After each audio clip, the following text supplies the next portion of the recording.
Good evening. The crude manner in which West Bengal Chief Minister Mamta Banerjee led hundreds of stone-pelting protesters from her party Trinamool Congress to the offices of Central Bureau of Investigation in Kolkata is fully unbecoming of the position she occupies.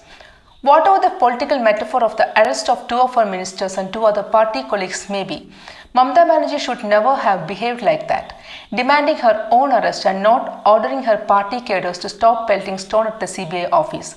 But the cantankerous woman followed her own style of triggering mob fury to have her say, no matter the fact that none of her shenanigans produced the result she desired. If she had waited enough, she could have ensured the release of her colleagues on bail, which happened subsequently. The details of the drama played out in Kolkata streets apart, the episode made amply clear that Mamta Banerjee has drawn the battle lines against the centre. The arrest came when the CBI got the permission to do so from Governor Mr. Jagdeep Dhankhar. The move preempted the stand taken by Mamta Banerjee that no such arrest could be made without the explicit permission of the state government, which she was not anyway going to grant.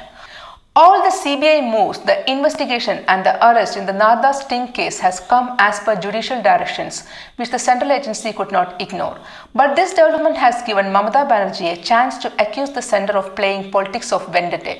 The move also has thrown up a question as regards possible arrest of few other TMC leaders that included Mr. Suvendu Adhikari and Mukul Roy, who had since shifted to the BJP. For its part, the CBI is on a solid footing of inviolable evidence on the basis of which all its move has taken place. What these developments in the post-poll scenario in West Bengal indicate is an unfortunate battle initiated by Mamata Banerjee. The whole nation knows that she had been at it for the past few of years, during which she kept challenging the centre on every possible count. That even included raising doubts about the integrity of India's armed forces following the surgical ground and airstrikes on terrorist positions in Pakistan or Pakistan-occupied Kashmir. She raised doubts about everything that the centre led by Prime Minister Mr. Narendra Modi did in the past.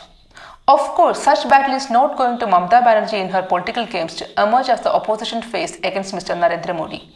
She does not realize that in the long run, the larger Indian society is going to reject her method and manner, the landslide in the recent legislative elections notwithstanding. She does not realize that the common people of India will never allow any uncalled for attack on the nation's federal form and spirit.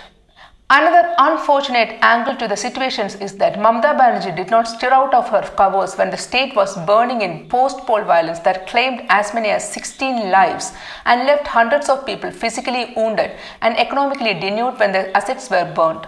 Mamta Banerjee did not stir out of her covers when hundreds of West Bengal residents near the border fled to the villages in neighbouring Assam just to escape the orgy of the violence. But that same woman felt so enraged that she has came out of her safe confines and led hundreds of TMC cadres to CBI offices to lodge shrill protest, unmindful of the propensity of spreading coronavirus through crowding. Whatever Mamta Banerjee's political games are, it is obvious that she is inviting the centre's fury because of her unconstitutional actions, possibly intended to instigate and dare the central leadership to make its moves. In due time, Mamta Banerjee and her TMC would face the music for all their actions, but until that happens, some waiting will have to follow. Thank you.